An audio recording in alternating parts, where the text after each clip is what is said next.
Only one game played and still plenty to prove, but the Miami Hurricanes are already turning doubters into believers.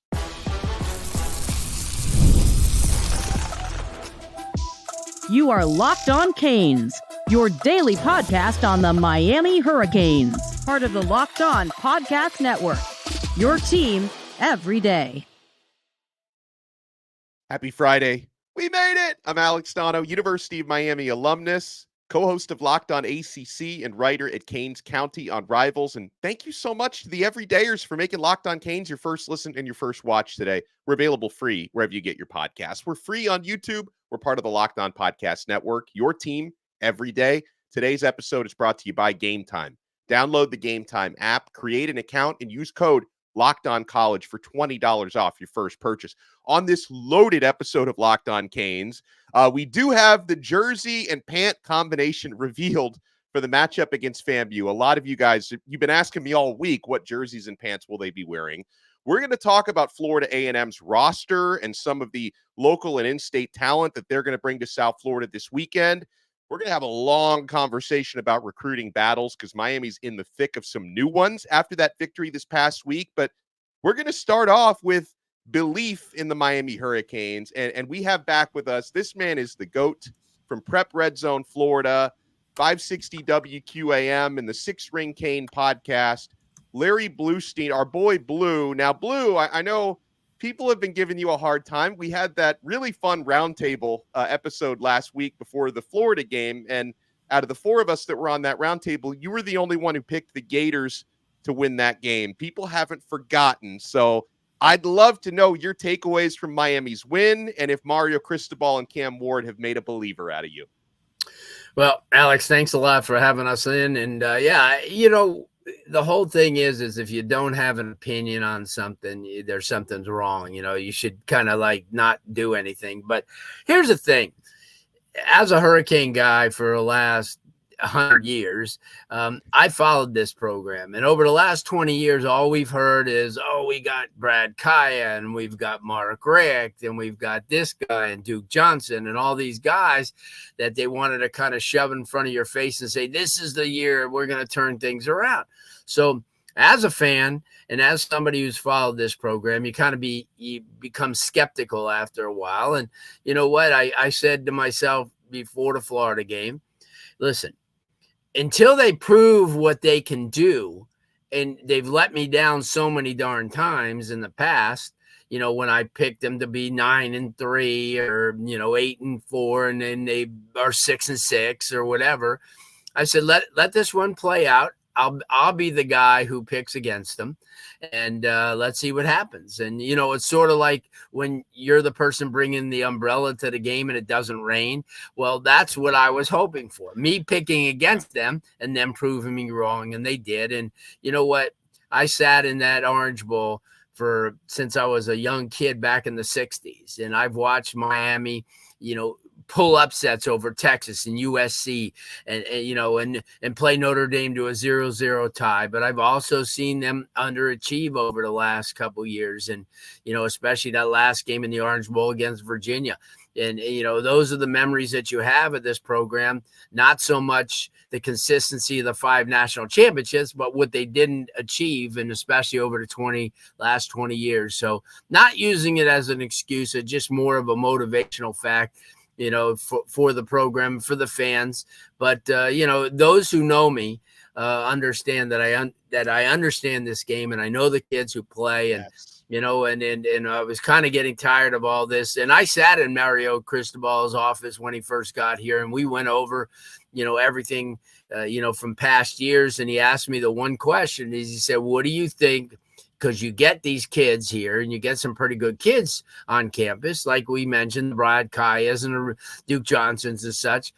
He goes, what do you think the reason is being? I said, well, they haven't been coached up. And that's the thing. They get here and they never get coached up.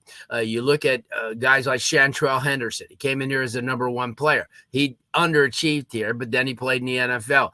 You take a look at guys like that. Sam Shields, who came in here as one of the top wide receivers out of Sarasota Booker, underachieved and then became a defensive back in the NFL and played for 10 years. So those things have happened to Miami, and I think that this recruiting or this coaching staff is a whole lot different. They've been able to combine, as you and I were just talking about, maybe the blueprint for how to balance NIL, how to balance transfer portal, and how to balance recruiting. And I think a lot of these teams, like a Florida State, the reason why maybe they've fallen off is because they've put all their eggs in the basket on the kids who transfer in the portal, and not so much on their recruiting. They haven't been able to hit. Now, obviously, this coming class, they've done really well. But if you look in 22, 23, and even in 2024, they haven't been able to get those guys. So when your quarterback, Jordan Travis, who is outstanding player, leaves, you don't have that guy. When they didn't get Cam Ward, they kind of like folded their tent and went for DJU, who's a great guy, but he's just not a really good quarterback. He really isn't. Not if you're going to take this next step. So that's a thing, that I think right now, and after watching the Miami-Florida game, Alex, is that Miami has that combination of a Cam Ward and having somebody like a Martinez and having, some the Barons and the guys who dominated on the line. But they also have kids like Bain, and they have, Wesley Bassine, and as we saw, O.J. Federic, who started as a true freshman. And that's what I'm trying to say. And a Mark Fletcher and guys who they've recruited, Elijah Lofton, guys who they've recruited. So they have, when this class leaves, that next line of talent, plus they'll add a couple of portal kids from next year. So that's in a belief system. I believe in what they're doing, and certainly, still tempered. Let's go one game at a time. And, yes. Like I made people laugh. I still, they go, well, Florida A&M and Ball State are coming there with, and these, I said, but we thought the same thing about Middle Tennessee State. We thought the same thing about Central Michigan. Blue, I respect Florida A&M. They're the best football team in Tallahassee right now. Oh, so yeah. I'm throwing them respect. Well, not only that, I think that they would be as good as any team Miami's going to play, other than the, Virginia Techs and Louisville's and schools like that, because I think that, they have this talent. And you got to remember, they have 37 kids that play Division I, Wake Forest, Colorado, Minnesota, Michigan State, that have transferred back. And that's why you say to yourself, yeah, they look bad against South Carolina State last week. But when you come into a game, and as well as anybody, and here's a perfect example, is North Dakota State going up against Colorado. Here's a North Dakota State team that their budget's so bad for recruiting, but yet they win year after year after year after year. And that's why you can't take an FCS team these days and say, oh, well, this is going to be 80-0, because you still have talent. Anytime you have talent that's been star rated over the past few years, you always got to respect them. And I think that, Florida, University of Florida, I don't think took Miami in that way. And Miami came out and punched them in the face and kept punching them in the face. And they just couldn't respond. Miami's speed was too much for them. They were too aggressive. Like I said, their front defensive line right now, I'll take over anybody, Georgia included, because look at the, with Barrow and Alston, and obviously I think Barron may be one of the best defensive linemen in the country. I mean, this kid was a beast at Tennessee.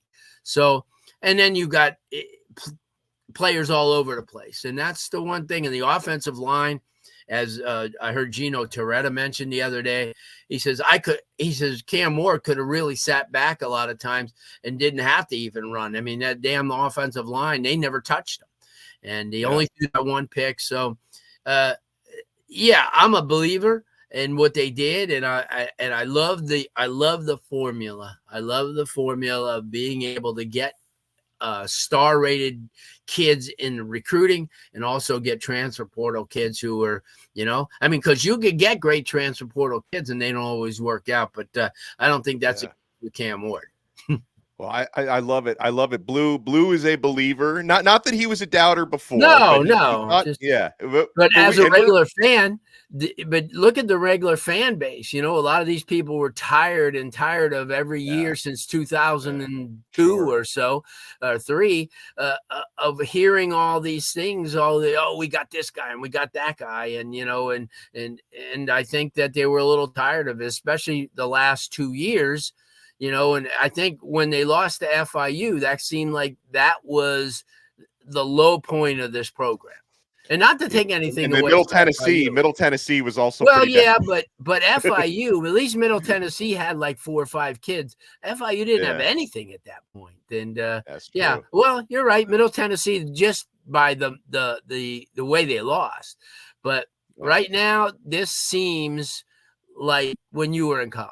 And this seems like old days. This seems like, what, when Miami comes to the game. And I hope that the people tomorrow respond. I hope to see a 55,000 crowd, because you have Florida A&M, who has the largest population of their graduates are down here in South Florida. Oh, so I didn't know that. Yeah, huge fan base. So you'll get them, and then you're going to get all these Miami fans.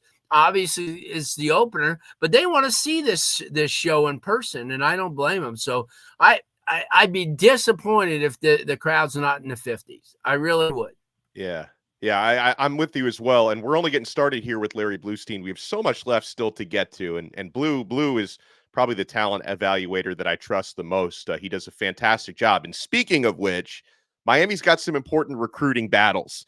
The entire Pickett family. Come on down. We got Canon Pickett, who has just been fong-bombed to Miami, the 2026 offensive lineman. Miami's still working on DJ Pickett, who, of course, is an LSU verbal commit. They're going to be visiting Miami this weekend. You've got a top linebacker visiting this weekend. You've got some important flip battles. You're trying to flip players who are committed to Florida and Florida State. We have so much to break down with Blue. You guys want to keep it locked right here on this brand new episode of Locked On Canes. And I already know you're keeping it locked to LinkedIn Jobs. I think DJ Uyunglele is creating his new profile, Open to Work. That joke is never going to get old for me. It's probably old for you guys by now. But here's what's not getting old. When you're hiring for your small business, you want to find quality professionals who are right for the role. That's why you have to check out LinkedIn Jobs. LinkedIn Jobs has the tools to help find the right professionals for your team faster and for free. LinkedIn isn't just a job board. LinkedIn helps you hire professionals you can't find anywhere else. Even those who aren't actively searching for a new job, but might be open to the perfect role. In a given month, over 70% of LinkedIn users don't visit other leading job sites. So if you're not looking on LinkedIn, you're looking in the wrong place. On LinkedIn, 86% of small businesses get a qualified candidate within 24 hours. Hire a professional like a professional on LinkedIn. 2.5 million small businesses use LinkedIn for hiring. So post your job for free at linkedin.com/lockedoncollege. That's linkedin.com/lockedoncollege to post your job for free. Terms and conditions apply.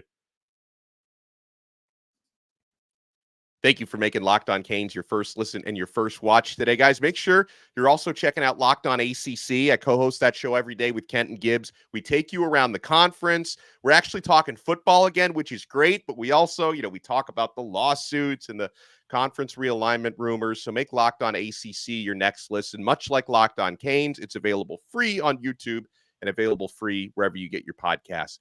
The great Larry Blustein is with us here on Locked On Canes. And so, Blue, let's start with the Pickett family. So 2026 offensive lineman Canon Pickett, who was in the Florida visitor section cheering for Miami this past weekend, which was great.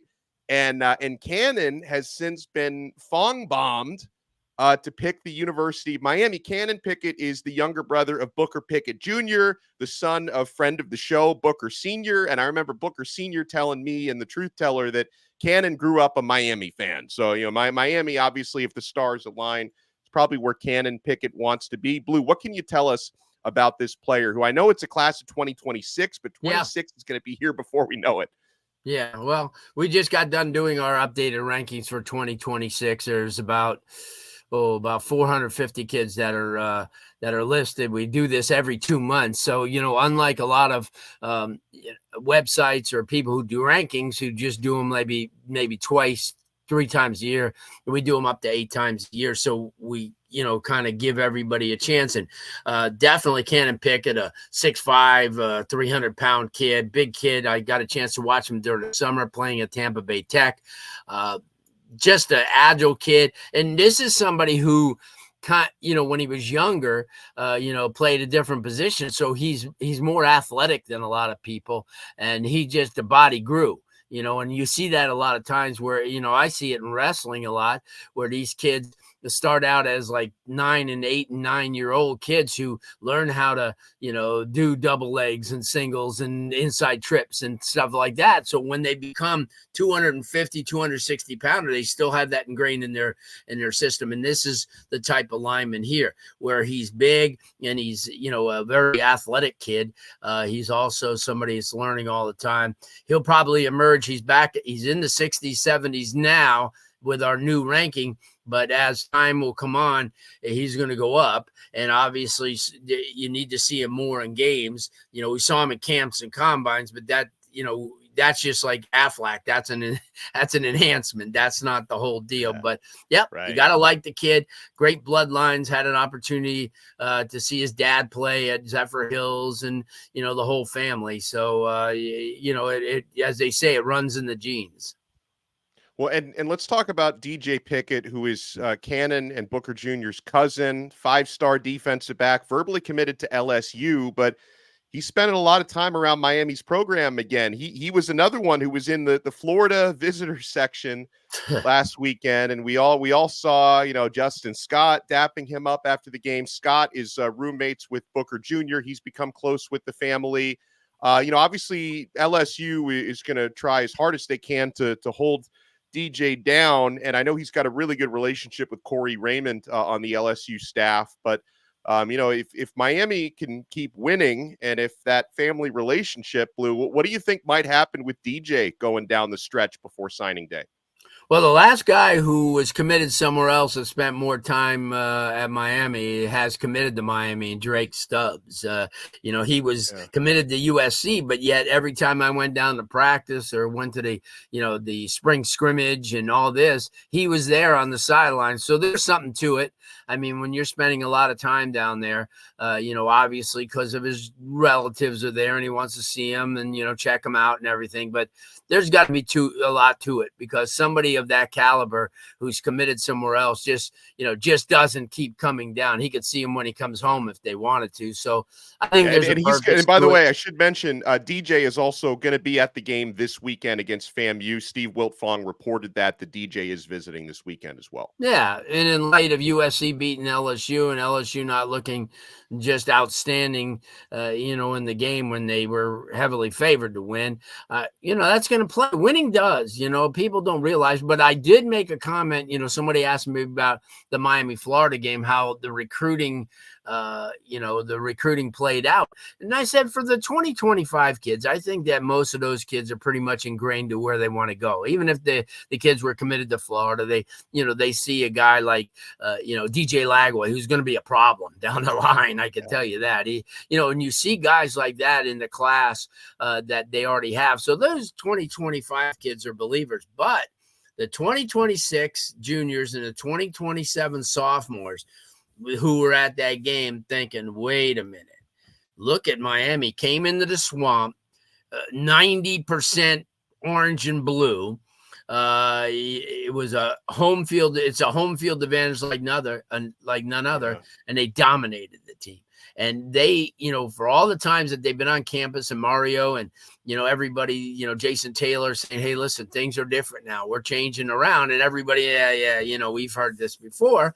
But last Saturday, a lot of these kids, as you mentioned, were there as UF guests and recruits, and they saw something different. And I thought it was unique at the end of the game where the Miami players were saying, "You don't want to go there. You don't want to go here." Yeah, I never seen that before. That's pretty interesting. And I know that the University of Florida recruiting people weren't too happy, but hey, you know what? Yeah, that lady was shoving people. Oh It's like, that's yeah, not yeah, cool. yeah, Like, yeah. come on, you Well, can't as do that. my buddy would say, if you don't like it, then win the game. So Right. and Right. that's Miami's done, and that to me was huge. I think, as far as for the underclassmen, there was a couple of 20-25 kids that have been solidly committed to Florida that were there. I know Ben Hanks was there, and a few others. Well, but let me ask you though, like you say, solidly committed to Florida, but if Napier doesn't make it through the season, does that just kind of everything's up for grabs at that point, right? Well, you know what? Here's the thing I always said here. University of Florida is not going to get a high school coach. They're going to get somebody of caliber, really, because of what they have to pay, the tradition of the school.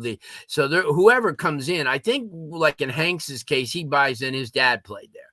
I think people go there for a different reason. In this NIL deal now, I think Lagway's making more than the president of the University of Florida. So, you take a look at those factors that are different than they've ever been before. And that's why a lot of the kids will stay around, because, it's just like Miami.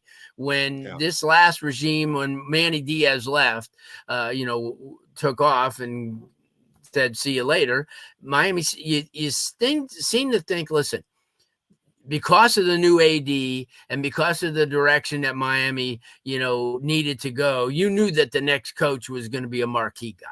You just knew. Because they understood that you're going to have to start paying these coaches. I know Mark Richt, was gracious enough to help pay for the new indoor, and you just figured that enough was enough. And I think at Florida, because you go there, I don't care. Like this week they play Sanford, and they'll still have 90,000, and that's just the way the school. That's just the way they are. And I think that's the reason being that if you're a Florida commit, that most likely you're going to stick with them.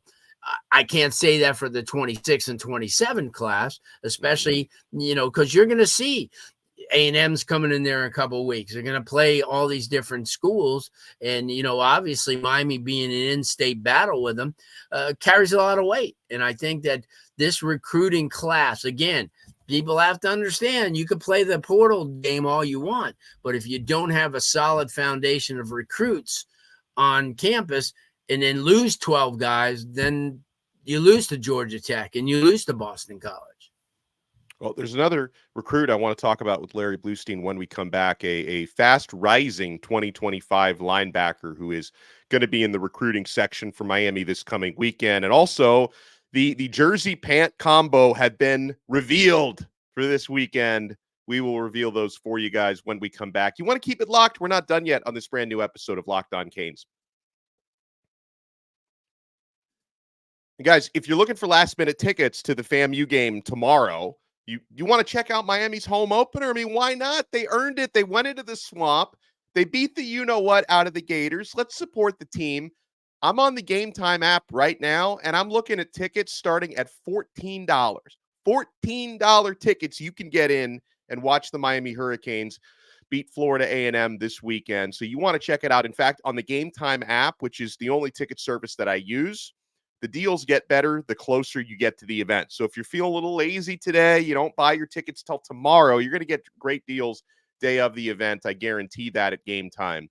And guys, there's a new feature on Game Time called Game Time Picks that makes getting tickets for your favorite live events even easier. Game Time Picks filters out all the fluff to show you only incredible deals on great seats, so you don't have to waste time searching through thousands of tickets. You get all-in pricing at Game Time. Turn on that feature, and they're going to show you the exact price up front, no hidden fees. Get a panoramic view from your seat before you buy. Take the guesswork out of buying tickets with Game Time. Download the Game Time app, create an account, and use code LOCKEDONCollege for $20 off your first purchase. Terms apply. Again, create an account and redeem code LOCKEDONCollege for $20 off. Download Game Time today. What time is it? It's game time.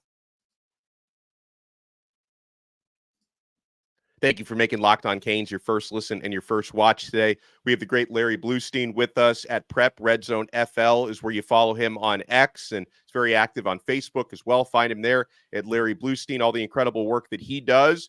So, Blue, another, I think, important visitor who's coming in this weekend, teammates with Gerard Pringle at Armwood High School, and that's Kellen Wiley, a rising Armwood linebacker. And I love this dude's range and his size. He's already 6'4", 225 pounds. And this seems to me like one of those, Blue, for whatever reason, he's kind of catching on late, maybe not with you, but with a lot of the recruiting analysts out there. What can you tell us about Kellen Wiley, who's uncommitted and visiting this weekend? Yeah, kind of unblockable. You know, this kid's an outside linebacker, inside linebacker. He plays both ways. Both schemes in their offense. And I told kids about people about him, during the summer, because I had an opportunity to watch them play. They were down here against New Orleans in the kickoff classic. But this is somebody, when you take a look at him, I mean, like you said, he was kind of quiet for the first couple of years, but then all of a sudden, Florida State and Kentucky and Louisville and Maryland and obviously Miami was huge. This is somebody, that we had an opportunity to see. He's a triple jump state champion or a regional qualifier. He's just a really good athletic guy. He did long jump. He did javelin. Last year, he had, I think, 80-something tackles. He sacked the quarterback 2 times. But the fact is that Armwood lost some key games, and a lot of people stopped really following them. And then all of a sudden this year, when they're in the spotlight, they're elevated to the number 5 team in our 2024 rankings now after some big wins. And he's been a huge player in this whole thing. And then, like you said, they have Pringle, they have Reese Brush at quarterback, and they've got a lot of talent on the offensive line.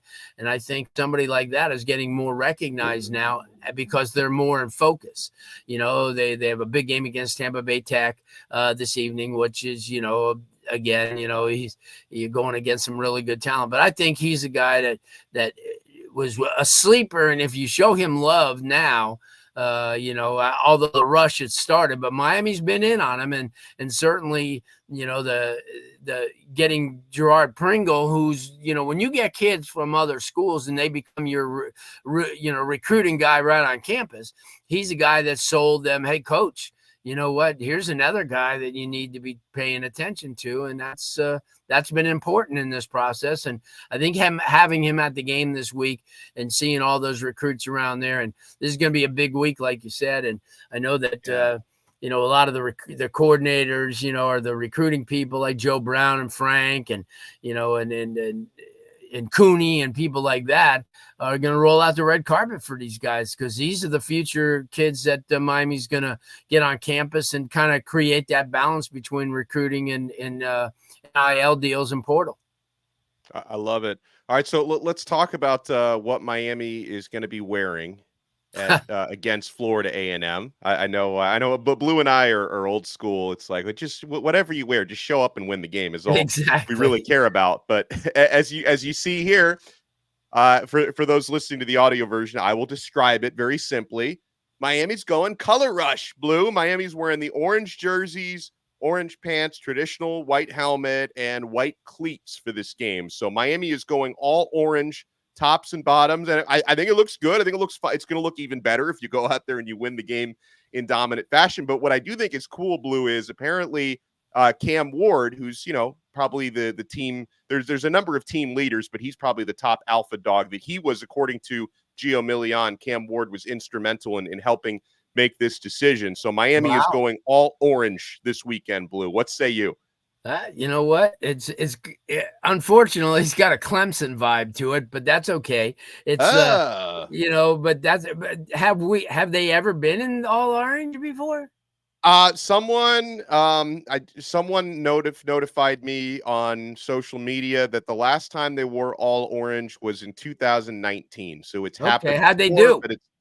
That I don't remember. I don't remember which game it was. Because So, I know how they had those throwbacks that they wore that year with the hurricane flags on the helmet, the gold helmets and the green, yeah. white with the green. And I still remember Kyle Wright wearing that, and they didn't do so well, I believe, against North Nope. Carolina.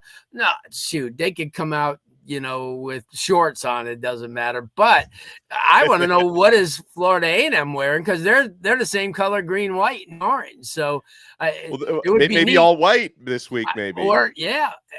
Or wouldn't that be neat if they were all green? That would be pretty neat. Color, yeah, it'd be like a color rush game, like the It NFL would. do. It would be, yeah. And, like I said, the whole idea of going to a college football game, Alex, is to have fun.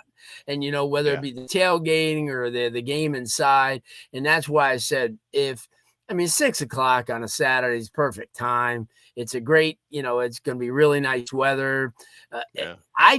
I'm so pumped for the fan bases to get out there and support a team that's frustrated you in the past. And I understand that. Right. So you're coming in here, hasn't been since they beat Notre Dame and Virginia Tech back to back, that there's been that feeling that Miami has that type of program that could do that, at a national level. And I think the last time, when those I had Brian Monroe, your buddy, on our show on Monday night, and we talked about that very thing, about how loud Hard Rock can get, when you have that type of atmosphere. And I know Miami will never be one of those programs that's going to draw 80,000 every game. It's just not going to happen. But if you could get a 55,000 for this game, and then follow it up with Ball State, and then you got some really good games. You got a Thursday night game, I believe, or a Friday night game, or Thursday night, Friday with Virginia Tech. Friday. So Miami doesn't leave the state for the first month, so that's the great part of it. They got USF, and they've been here, and then obviously Gainesville. So this gives this fan base an opportunity, and I say that because I think they've really endured a lot of this, and they've stayed positive almost to a fault sometimes. But I'm looking forward to the orange uniforms. It's great. Did they ever? I forgot. They have another color helmet. Didn't they have black or something like that at one time? I don't know. I know they've got black. They've got a new black jersey, which is different from the one last year. I'm not sure about the helmet. I know. I like the So the black jersey this year, it's black with orange numbers, where the one last year was that like neon green thing. They nice. Lost Georgia Tech in. Yeah. So I like the black with orange. I'll take that over last year's. What's your favorite? Are you traditionally white like me, or no? Well, I like orange jersey, white pants at home. Okay. And I like the all white that they wore last week. We call it the Stormtrooper look. I like that one on the road. Yeah. I like all white on the road. I like orange on top of white at home. I'm traditional. Good stuff. Yeah. Well, great stuff as always from Larry Blustein. Make sure you check him out on X at Prep Red Zone FL. Check out his awesome radio show Mondays on 560 WQAM. The awesome work he also does on the Six Ring Canes podcast. Blue, thank you so much for taking the time, and we'll talk to you again soon. I know, I want to do another one of those roundtables. We'll only do them before the big games, so probably before the Virginia Tech game. We'll see if we can get the band back together. And in the meantime, I'm sure we'll have you on again, Blue, if you don't mind. All right. Yeah, anytime. Alex, I enjoy it and I appreciate it. And I think we'll see you maybe at the game for a little bit. I know you have the post-game show to do. Who's joining you on the post-game? Malik again, or? Just me. Oh, just you. Okay. Just me. I think they realize I have enough to say. I mean, and I love Malik, by the way. I love working with Malik, but I think maybe QAM realized I have enough to say. For 3 no doubt. Hours. I don't know. Well, maybe we'll hook up with you maybe tomorrow night, and we'll talk a little bit about the game. I'll call in there, and we should. We'll look at the game. But we'll see you tomorrow. I appreciate you, and we'll talk soon. I love it. We'll talk to you guys next time on another episode of Locked On Canes. We are part of the awesome Locked On Podcast Network. Your team every day.